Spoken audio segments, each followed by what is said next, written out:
Welcome to the deep dive. We've got some really interesting sources you sent in, all focused on, well, a core challenge for modern entrepreneurs.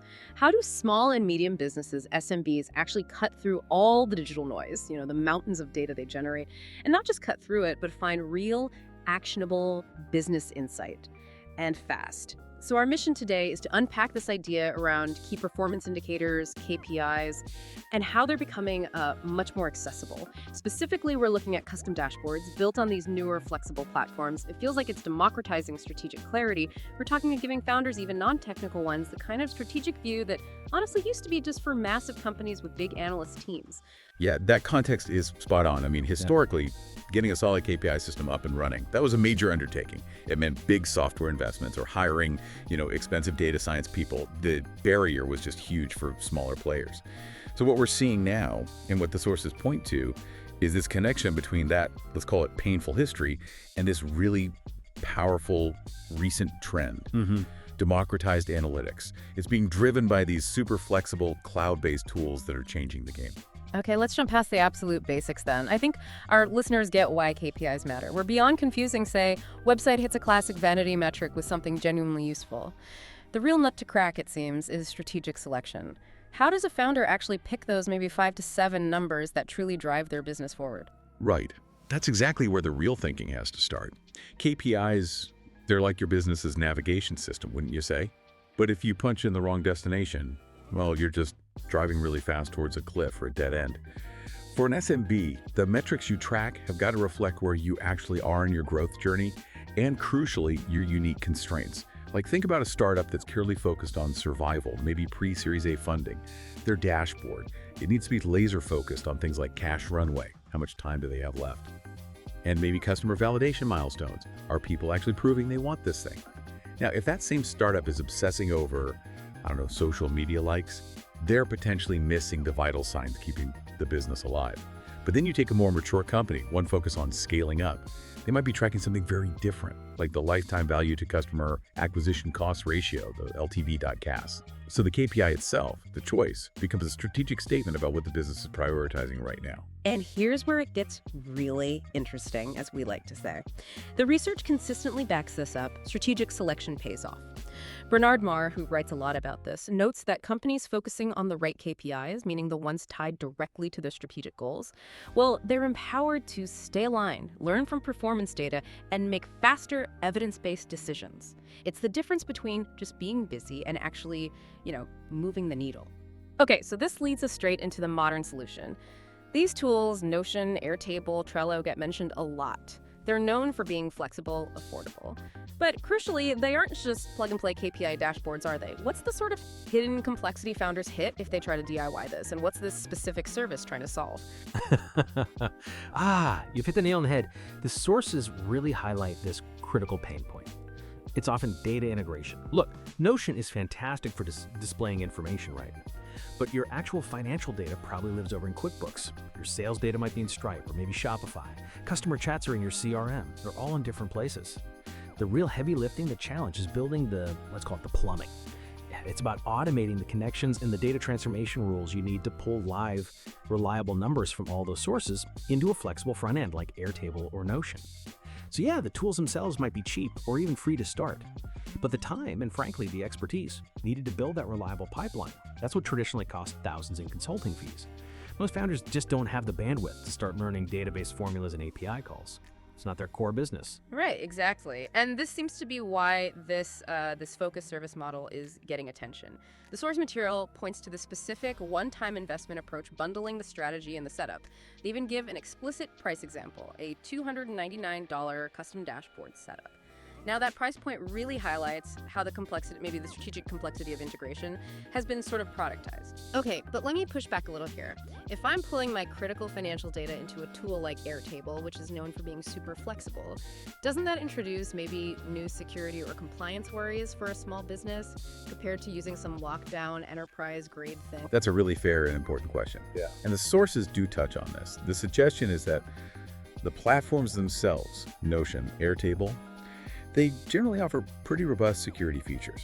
The risk usually isn't the platform itself. It's more often in the custom automation scripts people might write, or perhaps the third-party connector tools they use. So a reputable service provider tackles this by using established, secure integration platforms, think Zapier or Make, but used correctly. And importantly, they focus on pulling only the essential calculated KPIs, the final numbers, not trying to export your entire customer database or all your raw financial transactions. It's about strategic data exposure, not wholesale data transfer. That minimizes the risk surface. That makes sense. Controlled exposure. Exactly. So this one-time service offering, it's designed specifically to handle both the strategic thinking and that technical lift. It usually breaks down into 4 key parts, really aimed at removing both the fear and the technical hurdles for founders who aren't data engineers. Okay, let's walk through those. You mentioned strategy first, which sounds like maybe the most valuable piece. I argue it is yes. First and foremost is that strategy call. This is where the service really earns its value, I think. It's not just about picking software. It's a focused conversation to clearly define, okay, what are the 5 to 7 most impactful KPIs for your specific business model, your unique growth goals. Because if you don't nail down what to measure, the prettiest dashboard in the world is basically useless, right? Right. Just decoration. Then second comes the actual hands-on dashboard setup. Right. That's the technical bit. Setting it up to visually display those chosen metrics, financial, operational, marketing, team stuff in clear, easy-to-understand layouts within whatever tool you've chosen. Got it. And the last 2 components seem focused on making it stick, making it sustainable beyond just the initial build. Precisely. Sustainability is key. So third, you get comprehensive documentation for every single KPI. This is vital for transparency, for alignment across the team. The doc needs to answer, what exactly is this number tracking? Why does it matter for our main goal? And crucially, how is it calculated? What's the precise definition? No ambiguity. And then finally, you usually receive a personalized walkthrough video. This is to make sure the founder, especially if they're non-technical, can easily understand how to use it, how to read it, and critically how to maintain it without needing to call the consultant back every month. Empowerment. Okay, this is great in theory. Let's make it concrete. Bring these abstract ideas like operational metrics to life. What are SMBs actually putting on these dashboards based on the examples? Let's take that local retailer example. Their dashboard tracks daily sales. Okay, pretty standard. And maybe conversion rates from online ads. But then operationally, they're tracking inventory turns and customer service response time. That gives a much fuller picture, doesn't it? Absolutely. And just to unpack that operational metric quickly, inventory turns or turnover rate. It basically measures how many times a company sells and then replaces its entire stock of goods within a certain period, say a year. A high number generally means efficient selling, good inventory management. A low number suggests your capital is tied up in stuff that isn't moving. It directly impacts cash flow. Big time. Ah, okay. So that one number tells a big story about efficiency and cash. It really does. Yeah. And then there's the example of a marketing or maybe a creative agency. They're obviously monitoring things like monthly recurring revenue, MRR, and how effective their campaigns are, standard stuff. But internally, operationally, they connect profitability to team utilization rates. Yeah. Are there people busy on paying client work? This helps ensure they're not overstaffed and losing money, or conversely, burning out their existing team by running them ragged. Okay, and for an agency owner listening who might not be familiar, what exactly is utilization rate measuring there? Good question.